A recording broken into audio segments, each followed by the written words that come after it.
Good morning. Globally, the rules-based order is under fresh strain, with Germany's Chancellor Friedrich Merz warning at the Munich Security Conference that it no longer exists and that European freedom is not guaranteed in an era of big power competition. That message lands as conflicts continue to evolve in ways that are reshaping military technology and economic risk. On global conflict and the technological revolution in warfare, the Financial Times reports from Ukraine that no man's land is becoming a proving ground for drone versus drone combat, allowing forces to pull personnel further back from the front while unmanned systems contest the battlefield. Separately, the UN has accused Sudan's paramilitary Rapid Support Forces of war crimes in El Fasher, citing mass killings, sexual violence and targeted attacks on civilians, and urging investigations.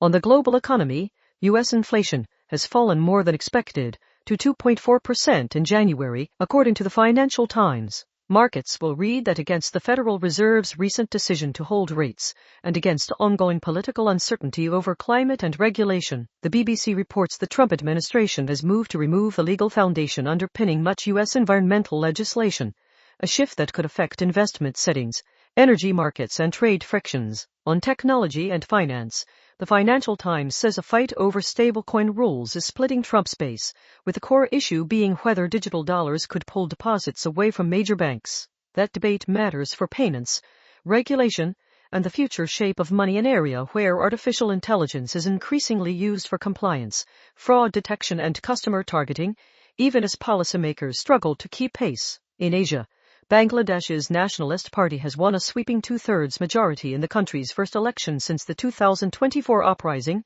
reported by SBS and the BBC, with expectations now focused on whether promised reforms and a return to democratic norms will follow. In Northeast Asia, Japan has seized a Chinese fishing vessel and arrested its captain for the first time since 2022, ABC reports, in a move that comes amid a broader diplomatic dispute. Turning to Australia, politics is dominated by the Liberal leadership change, with Angus Taylor defeating Susan Ley. Analysis in the conversation suggests Ley's public remarks after the spill may leave Taylor facing an early internal hurdle, while Guardian commentary frames his challenge as resisting a drift toward one nation light as the party responds to vote leakage on immigration and values rhetoric. Separately, the Prime Minister has condemned an attack on Muslim prayer protesters and also criticized violent far-left demonstrations in Sydney, according to the Sydney Morning Herald. On public administration and accountability, a Queensland coroner has found the cause of Indigenous man Stephen Nixon McKellar's death during an arrest was multifactorial and not caused by a contentious police tactic.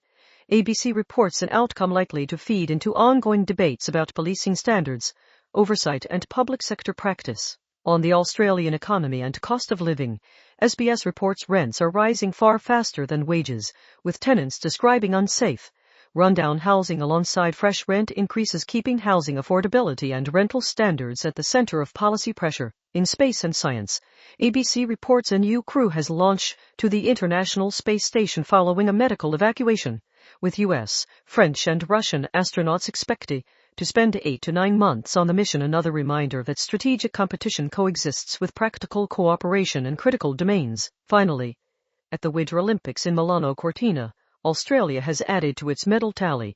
Josie Bapp has won gold in women's snowboard cross, ABC and the SMH report, while Cooper Woods has claimed gold in moguls, SBS reports. The SMH also notes Australia's injury toll is rising, with more athletes ruled out. That's the latest on the material developments to start the day.